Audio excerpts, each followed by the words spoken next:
Hi all, wait லாஸில் இருக்கிறவங்களுக்கு மட்டும் இல்லை, இந்த ரெசிபி எல்லாருக்குமானது. அயன், கால்சியம் நிறைய இருக்கிற ராகி தோசை எப்படி செய்யறதுன்னு பார்க்கலாமா? இதுக்கு 1 கப் அளவு ராகி, 1 கப் அளவு குதிரைவாளி அரிசி எடுத்திருக்கேன். இதுக்கு 1/2 கப் அளவு உளுந்து, 1/2 டீஸ்பூன் வெந்தயம். இதை 4-5 முறை நல்லா வாஷ் பண்ணிக்கோங்க. வீட்டில் வரகு, குதிரைவாளி, சாமன் எதையும் சாப்பிட மாட்டாங்கன்னா இந்த மாதிரி தோசையாக செஞ்சு கொடுங்க. கண்டிப்பாக கண்ணை மூடிட்டு சாப்பிடுவாங்க.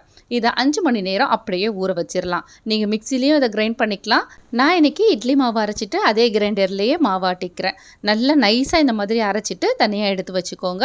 இதில் தேவையான அளவு உப்பு சேர்த்துட்டு நான் கிரைண்டரில் கொஞ்சமாக தண்ணி சேர்த்து அதையும் சேர்த்துருக்கேன். நல்லா இதை கையில் கரைச்சி விட்டுக்கோங்க. அப்போ தான் நல்லா புளிச்சு வரும். இதை ஒரு 7 மணி நேரம் நல்லா புளிக்க வச்சிடலாம். புளிச்சதும் நல்லா பொங்கி வந்திருக்கு பாருங்கள். இப்போ நல்லா கலந்து விட்டுட்டு தேவைப்பட்டால் தண்ணி ஆட் பண்ணி கன்சிஸ்டன்சியை அட்ஜஸ்ட் பண்ணிக்கோங்க. தோசை மாவு இந்த கன்சிஸ்டன்சியில் இருக்கணும். இப்போ தோசை ஊற்றிக்கலாம். மொறுன்னு கேட்குறவங்களுக்கு கிறிஸ்பியாக, கல் தோசை கேட்குறவங்களுக்கு தடிமனா, ஊத்தாப்பம் தான் வேணும்னு கேட்குறவங்களுக்கு ஊத்தாப்பமா, ஏன் பணியாரம் கூட இந்த மாவில் செஞ்சுக்கலாம். சூப்பராக இருக்கும். நம்மளோட ஹெல்தி அண்ட் டேஸ்டியான ராகி தோசை ரெடி ஆயிடுச்சு. இதுக்கு எந்த சட்னி வெரைட்டியாக இருந்தாலும் சூப்பராக சூட் ஆகும். நீங்களும் ட்ரை பண்ணி பாருங்கள்.